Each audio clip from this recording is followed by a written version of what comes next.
ተመልካቾቻችን የናስተዋወቃችሁ ሰዓታችን ላይ ደርሰናል። እንግዲህ ዛሬ ደግሞ በናስተዋወቃችሁ መርሃ ግብራችን ወደ ኋላ ተመልሰን የጥንት ታሪክ አንስተን አንድ ገዳም እናስጎበኛችኋለን። እሱ ገዳም የት እንደሆነ ስንደርስ የምታዩት ይሆናል ማለት ነው። አሁን ጉዞን ጀመር፣ አብራችሁን ተጓዙ።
ጀምሮ እንዳያችሁት ጉዟችን አሁንም ቀጥሏል።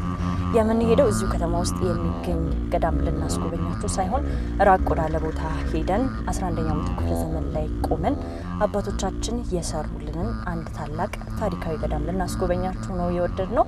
እንግዲህ የት እንደሆነ አሁንም አልነግራችሁም። አብራችሁን ቆይታችሁ የት እንደሆነ ታያላችሁ ማለት ነው። አብራችሁን ቆዩ።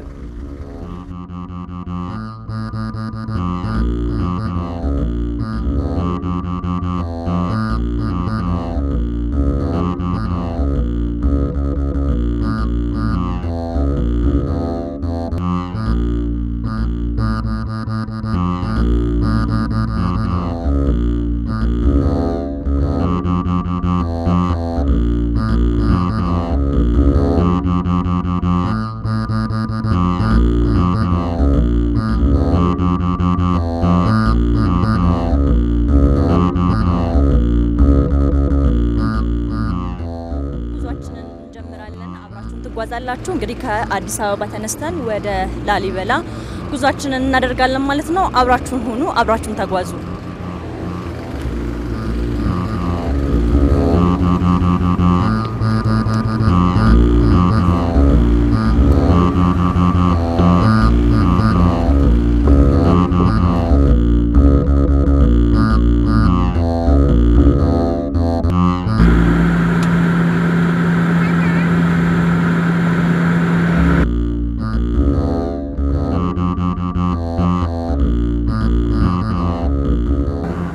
ሀገራችን ኢትዮጵያ ታሪክ ከአክሱም ስልጣኔ በመቀጠል የሚታወቀው የዛጉዌ ስርወ መንግስት ውስጥ የነበሩ ነገስታት በቤተ መንግስቱም በቤተ ክህነቱም ትልቅ አስተዋጽኦ ያበረከቱ እንደነበሩ የምናስታውሳቸው ናቸው። እነ ቅዱስ ላሊበላ፣ እነ ቅዱስ ሀርቤ፣ እነ ቅዱስ ናኩቶ ለአብ እንዲሁም ደግሞ እነ ቅዱስ ይምርሃነ ክርስቶስ በዚህ ስርወ መንግስት ውስጥ ከነበሩ ቅዱስም ንጉስም ከሚባሉ ነገስታት መካከል ናቸው። እንግዲህ ያቀናን ያለነው ወዴት እንደሆነ ነግረናችኋል። ወደ ጥንታዊቷ ላሊበላ ከተማ ተጉዘን በዚህ ስርወ መንግስት ውስጥ ከነበሩት ቅዱስ ነገስታት መካከል አንዱ የሆኑት የፈለፈሉትን ውቅር አብያተ ክርስቲያናት ወይም ደግሞ ገዳም የምናይ ይሆናል ማለት ነው። አሁንም አልደረስንም፣ እየተጓዝን ነው።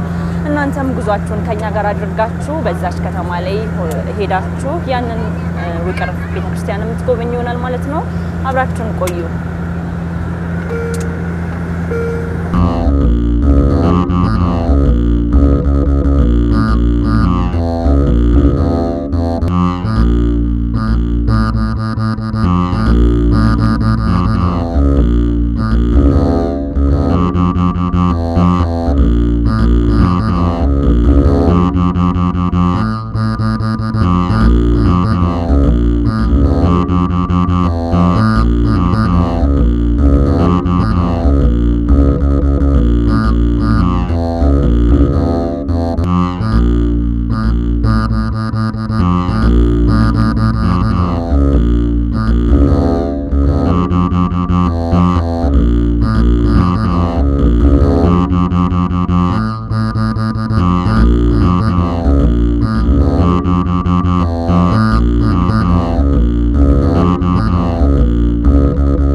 የላስታው ላሊበላ ከተማ ቀደምት መዛግብት እንደከተዋትና እንደገለጿት ከነ ታሪኳ ከነ ቅርሶቿ በውብና ማራኪ መልክዓ ምድራዊ ተፈጥሯ ተቀብላናለች። ላሊበላ ስትነሳ የዛጉዌ ስርወ መንግስት ሲነሳ ደግሞ ቅድስናን ከንግስና ያስተባበረው አጼ ላሊበላ ይታወሳል።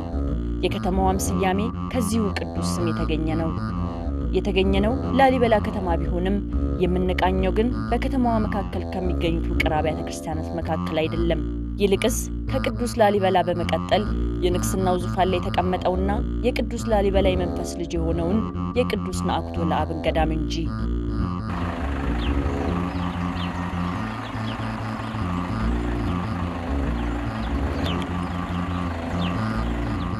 ሰሜን ወሎ ሀገረ ስብከት ቡግና ወረዳ 024 ቀበሌ ተገኝተናል።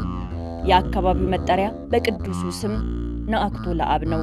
ከከተማው 10 ኪሎ ሜትር ርቀት ላይ ካስደናቂ ተፈጥሯዊ ዓለት ስር የሚገኘውንና ቅዱስ ናአኩቶ ለአብ ከመሰሩ አስቀድሞ የሰራውን ቤተ መቅደስ ለማየት ወደናል።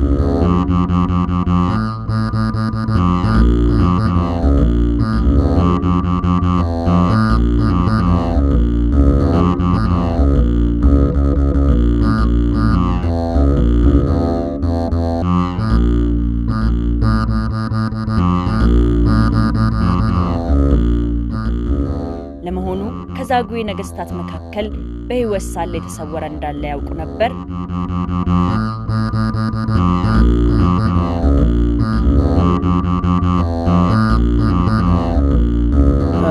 ይሄ የመጀመሪያ ሙዚየማችን ነበር። ያው ይሄ ቅዱስ ናአኩቶ ለአብ በጣም ብዙ የተለያዩ ቅርሶች አሉ። የጥንት ቅርሶች ያወታች ታያቸዋላችሁ። እነዛን ለቱሪስቱ ግልጽ አድርጎ ለማሳየት የመጀመሪያው ሙዚየም ያቺ ባህላዊ ሙዚየም ነበረች። ነገሩን ሰፋ አድርጎና ዘመናዊ አድርጎ ደግሞ ሰውም ደህንነቱን ለመጠበቅ ተብሎ ይሄ የምታዩት እንግዲህ ሙዚየም ተብሎ ነበር ሰርቶ የነበረው። ነገር ግን ያው ከቱሪስቱ መቅረት አንፃር ያው ገቢው ሲያቆም ያው ከሁለት ዓመት በላይ ሆኖታል። ልክ እንደተጀመረ ልክ እንደ ሆኖ የተቀመጠው ማለት ነው። በገቢ ማነስ ማለት በገቢ ማነስ ምክንያት ያው ቆሞ ያው እስካሁን ድረስ ወደ 2 ዓመት እንግዲህ ያስቆጠረ ነው።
እነዚህ የተለጠፉት ወረቀቶች የምታያቸው ያው ቤተክርስቲያኑ ይሄን እንዲታደስ ተብሎ ፈቃድ ወጥቶ ነው። ያው በቱሪዝም ያው ይሄ ቅርስ ቦታ ስለሆነ ትንሽ ያስቸግራል። ያው ፌደራልም ክልልም ተብሎ ፈቃድ ተፈቅዶ ይሄው በአዲስ መልክ ዲዛይኑ ይሄን ነው። አካውንቶቹ እዚያው የሚረዳ ሰው ቢፈደክተን ቢገኝ ተብሎ እንግዲህ ግልጽ እንዲሆን ተብሎ ነው የተቀመጠው። ምንድነው ይሄ ነጠብጣቡ ክረምት ሲሆን ውስጥ ላይ ማሄዴቱ በጣም ያስቸግራል። ስለዚህ አንደኛ ማሄዴቱን ጠባብ ስለሆነ ክብረ በዓል ሄዳር 3 ነው የተሰወረበት ቀን። ሄዳር 3 ሲነግስ በጣም ብዙ ርቃውንት ነው የሚመጣው ይጠባልና ትንሽ ወደዚህ ሰፋ አድርጎ እንደገና ለሌባ የሚህን በቃውን በጣም ከባድ ስለሆነ ኤሌክትሪክ ሲስተም አድርጎ ትንሽ ከፍ አድርጎ ቁመቱን አላይ ደግሞ በበጋም የሚጠቀለል በክረምት የሚዘረጋ ውሃውን ወደዚህ የሚያንጣፍ ነገር ተደርጎ ለመስራት ታስቦ ነው።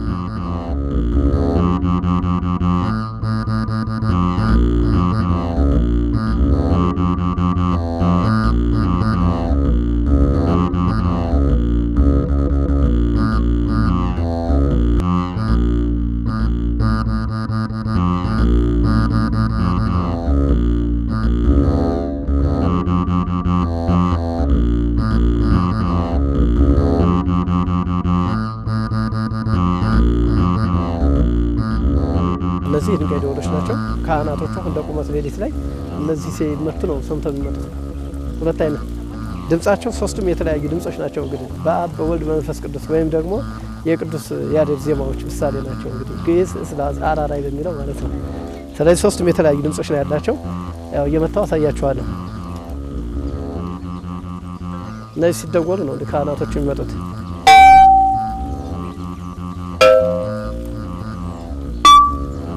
ሶስቱም አያችኋቸው የተለያዩ ነው ድምጻቸው። ይቻያት ስለዚህ እዚህ ካህናቶቹ በዚያው አካባቢ ያሉ አገልጋዮች 7 ሰዓትም ይሁን 5 ሰዓትም ይሁን በተደወለ ሰዓት እነዚህ ሲደወሉ ነው ወደ ቤተክርስቲያን አገልግሎት የሚመጡት። በዚህ በቀስቃሻዎቹ እነዚህ ናቸው።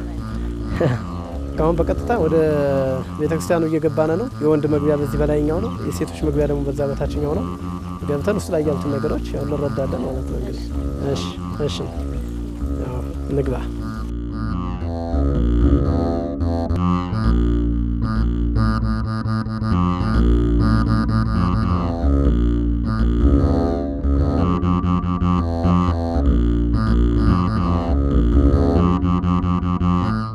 እነዚህ የምታያቸው ስማ ጎንደር ይባላሉ። ከበሮዎች ናቸው፣ ግን ስማ ጎንደር በጣም ስለሚጮሁ ክብረ በዓል ሲሆን ቅድም ያሳየው እነዚያ ደወሎችና እነዚህ ይመታሉ ማለት ነው። ሰው እንትን እንዲል ሁለት አይነት ድምጽ ነው ያላቸው። ያው መምቻዎቹ እነዚህ ናቸው። አመት በዓል ሲሆን ካህናቱ እንዲሰበሰቡ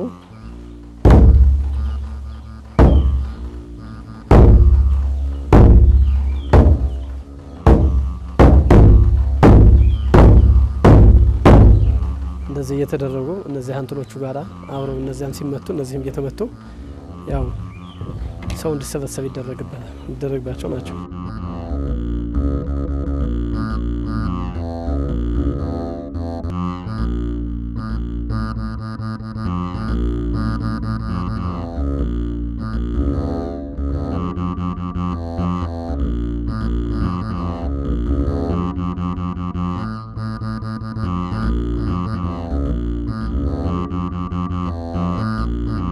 ቤተ መቅደስ ውስጥ እንደገባን ፊት ለፊት ከሚታየው የሸራ ላይ ስዕል አይናችን አረፈ።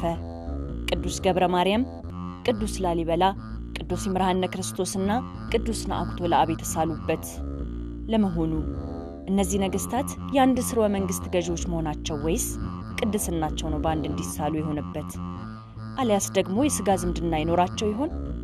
ታሪኩን በተረዳን እናውቀው ዘንድ ቀድመን ባገኘናቸው አባት መሪነት የጥንት ተማሪ ከፊደል ገበታ ለመቁጠር ከየኔታ እግር ስር ይቀመጥ እንደነበረው ከ30 ዓመታት በላይ በገበዝነት ያገለገሉት አባት እግር ስር ተቀመጥን። ለስንት ዓመት አገለገሉ? ስንት ዓመት ቆዩ? በዚህ እንግዲህ ያው በ84 ዓመተ ምህረት ወደ 30 ዓመት ሆነ ነው ማለት ነው። ቅዱስ ነአኩቶ አባቱ ቅዱስ ሀርቤስ መንግስቱ ገብረ ማርያም፣ እናቱ ቅድስት መኪዛ ትባላለች። እነዚህ ደጋጎች እግዚአብሔርን እያገለገሉ በመንግስታቸው እያገለገሉና ደገጸን ሳለ ያው በመካንነት ሲኖሩ ያው ወንድ ቢሰጠን ሴት ቢሰጠን እያሉ ሲለምኑ እንግዲህ ያው ጊዜያቸው ሲያልፍ ቅዱስ ላሊበላ ሚስጥር ተገልጾለት ቅዱስ ላሊበላ ቅዱስ ገብርኤል እነዚህ ደጋጎች ጸሎታቸው ከነ እግዚአብሔር ደርሰዋል። አሁን ከነሱ የሚወለድ ፍጥረት ያንተን መንግስት የሚወርስ እንዳንተ ክብር የሚቀበል በመንፈስ ቅዱስ አንተ የምታሳድገው ሆኖ የሚወለደው ወንድ ልጅ ቅዱስ ፍጥረት ይፈጠራል ብሎ ነገረው። ስለዚህ ግን ያው በስርዓቱን ነገራቸው አለ። በስርዓቱን ያው ለቅዱስ መኪዛ ነገራት። ሲነግራት በእውነቱ ከእንግዲህ ወዲያ ካቆምኩ በኋላ ከእንግዲህ ፍጥረትም እንዴት እፈጥራለሁ? እግዚአብሔር የሚሳነው የለም።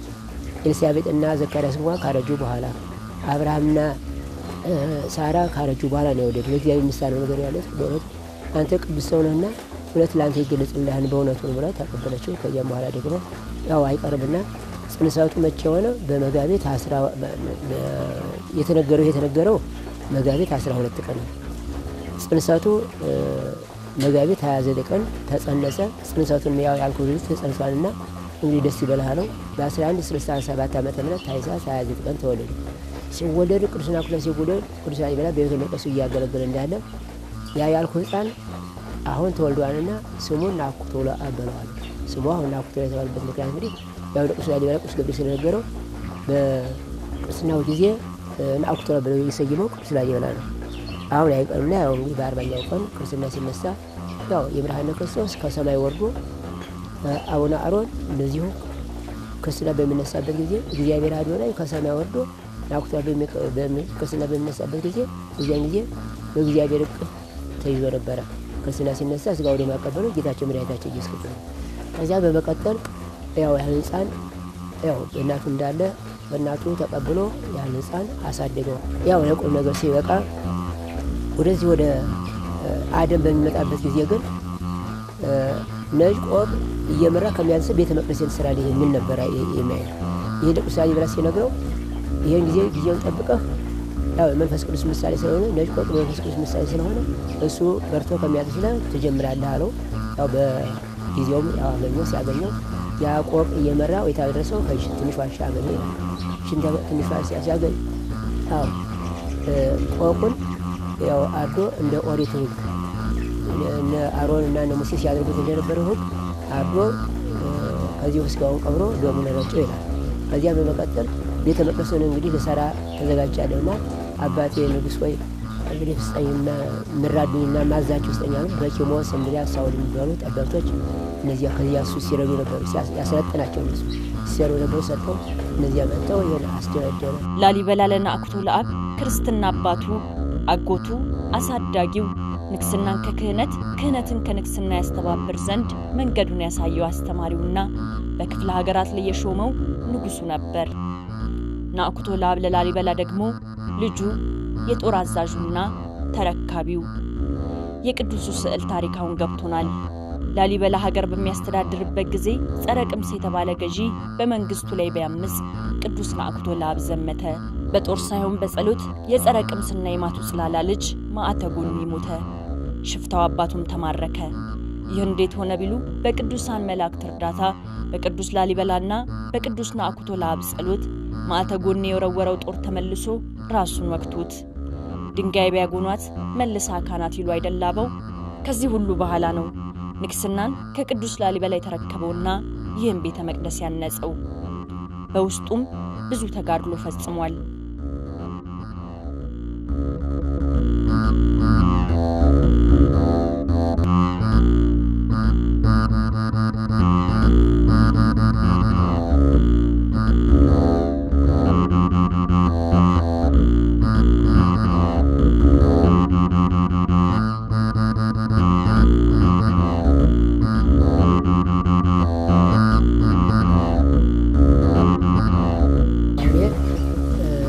የተፈጠው የሚሆን ደግሞ የተፈጠውን አለስልሶ አመቻችቶ ያደርገው ስለው በውስጡም ደግሞ ሲያደርግ የነበረው የጌታችን መድኃኒታችንን ስነ ስቅለት በማሰብ ሳዶር አላዶር ዳናት አደረ በተማቶች መስቀል አድርጎ 40 በጦር ይወጋ ነበር ምንድነው ያስታቆተ።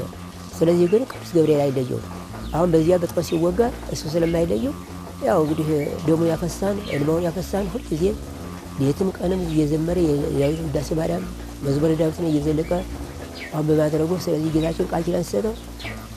በዚህ ቤተ መቅደስ እናቴ በባረከሽልህ ቤተ መቅደሷን በሰራሽልህ ቤተ መቅደስ መጥቶ ደጅህን ተረግጦ አምላክና ኩታው ያለውን ሁሉ እምርልሃለሁ።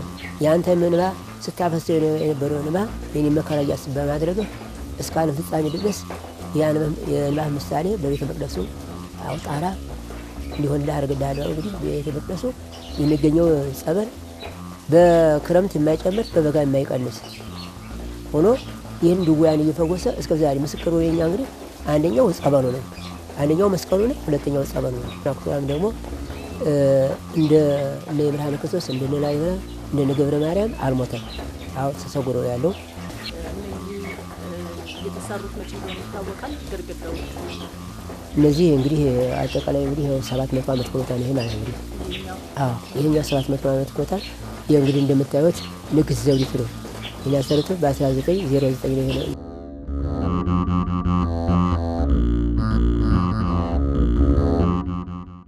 ገዳሙ ከተመሰረተ ጀምሮ ይተዳደር የነበረው ከላሊበላ ውቅር አብያተ ክርስቲያናት ጋር አብሮ በአንድነት ነበር።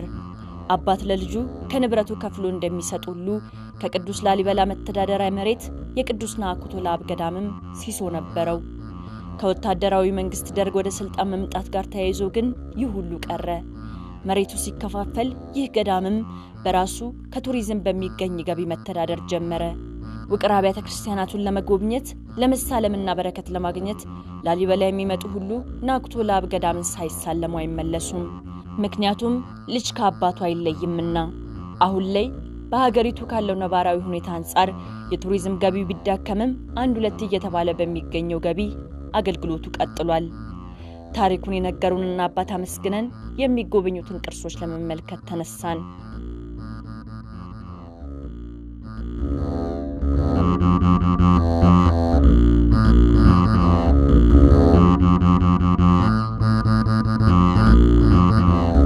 ቅዱስ ናኩቶ ለአብ ባገለገለበት በጸለየበት በሰገደበት ምን ስራ ሰርቷን ሲባል ይህ ያጥንባት ከዚህ ወደ አሸተን ያጥንባት የነበረው መዳብ ጽንሃው ናት።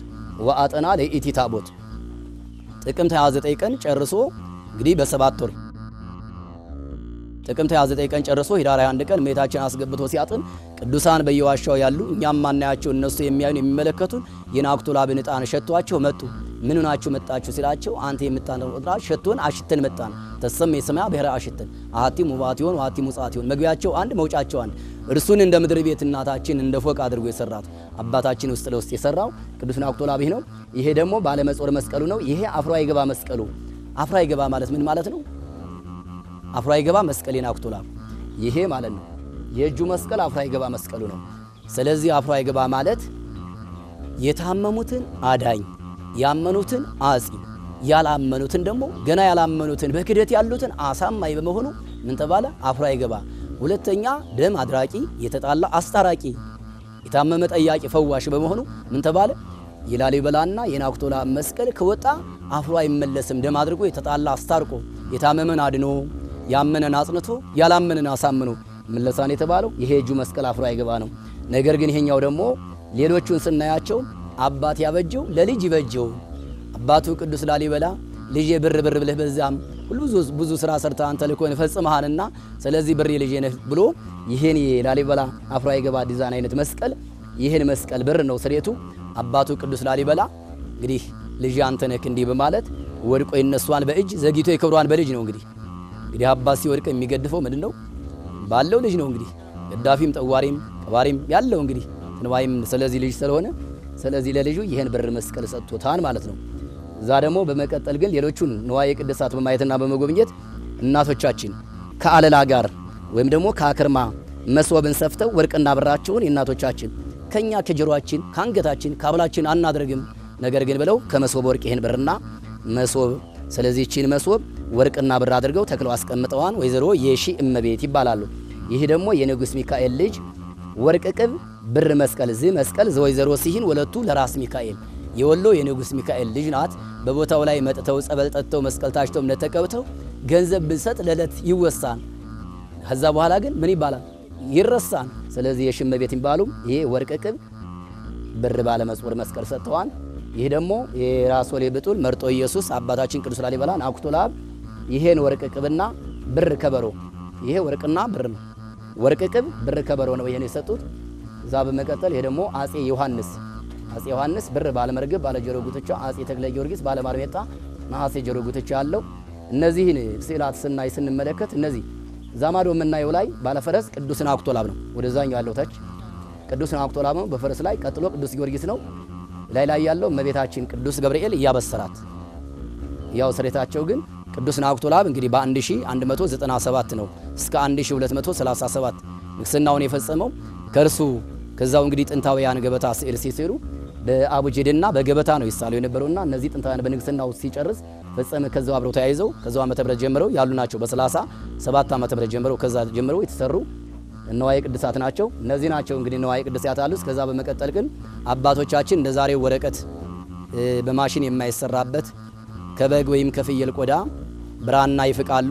ብራና ዳምጠው ቀለም በጥብጠው ብዕር ቀርጸው ነው እንግዲህ ታሪክን ለትውልድ ያስተላለፉት።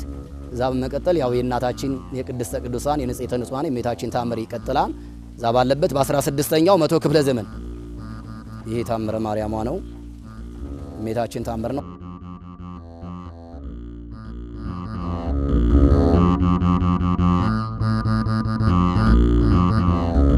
አረጋቸው ይሄ ልዩነታቸው ነው ያስቀመጡት ማለት ነው።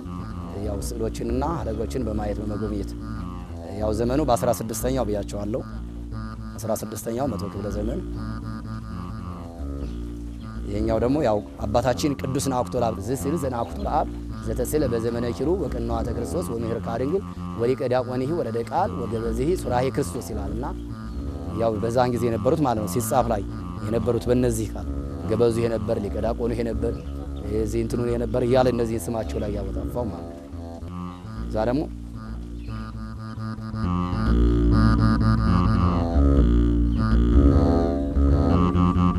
የታምረ ማርያም እናታችን ተሰምቷል እነዚህ ተንሷ አይተናን። ከዚህ በመቀጠል አሁን ወደ ጸበሉ ላይ የምንገባው በአፋ የሚጠመቁት ገርላት ለምሳሌ ጊዮርጊስ፣ የናኩቶ ለአብ፣ የላሊበላ፣ የይምርሃነ ክርስቶስ ያንዳንዳቸው ገርላት ተነበው ድርሳነ ሚካኤል ደገማን ተለያዩ ወንጌላት ይነበባሉ። ታምረ ማርያም ሁሉ ነገር በቃ መጻሕፍት እያንዳንዱ የግሉ ጸሎት ይጸልያል። እዚያ አፊ ባለበታን ሙማን በደዳኛ ባልጋ ቁራኛ የተያዙ የሚፈወሱበት ይህን ጎማ የምታዩት እያንዳንዳቸው ባልጋ ላይ ይመጣሉ። በደዳኛ ባልጋ ቁራኛ የተያዙ ውስጥ ያለው ለሚጠጡት፣ ይህ ደግሞ ለአፋ የሚጸበሉት ጸበል ነው እዚህ የምናየው። ነገር ግን ወደ ውስጡ ገብተን ደግሞ የሚጠጣውን ጸበል ማየት እንችላለን ብዬ ነው።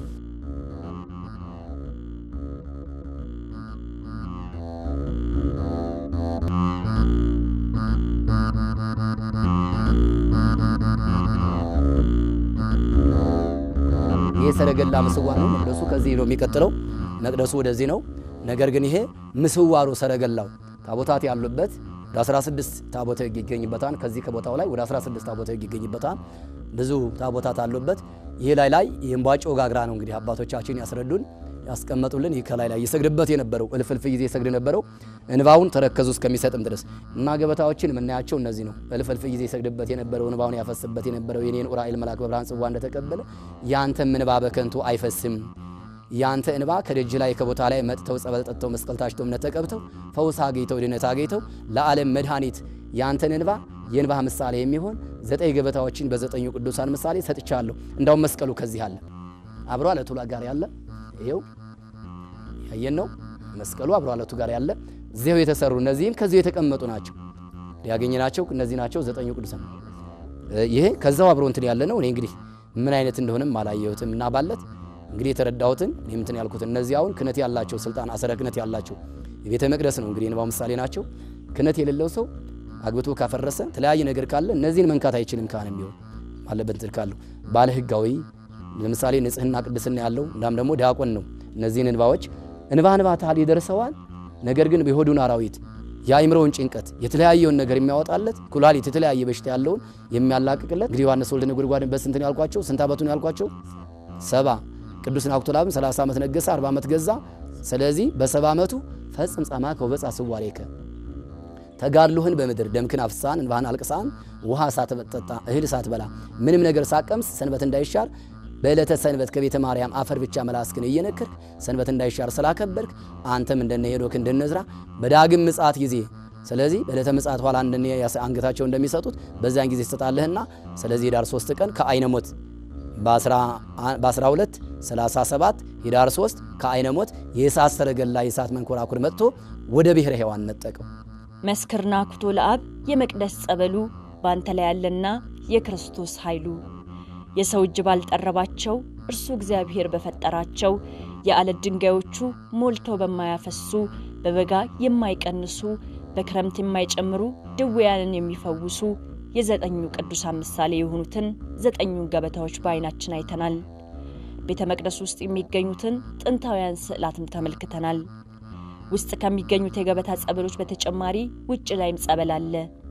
ቅዱስ ላሊበላ ከማረፉ በፊት ቅዱስ ናኩቶ ለአብን ንጽሕት ለተባለች ሴት አጋብቶ የነበረ ሲሆን እንደ ዲሜጥሮስና ልዕልተ ወይን ድንግልናቸውን ጠብቀው ቆይተዋል። ኋላም በእግዚአብሔር ፍቃድ በመላእክት ተነግሮት በኃይለ መስቀል የሚባል ልጅ ወልደውም ነበር። ቅዱስ ናኩቶ ለአብ በጸሎት ኃይል የልጁን የወደፊት ነገር ቢመለከት መልካም አልነበረምና በምህላና በጸሎት በሕፃንነቱ ሄሮድስ ካስፈጃቸው የቤተልሔም ሕፃናት አስደምሮታል። ባለቤቱ ንጽሕትም መካነ መቃብሯ ከገዳሙ በቀኝ በኩል ይገኛል።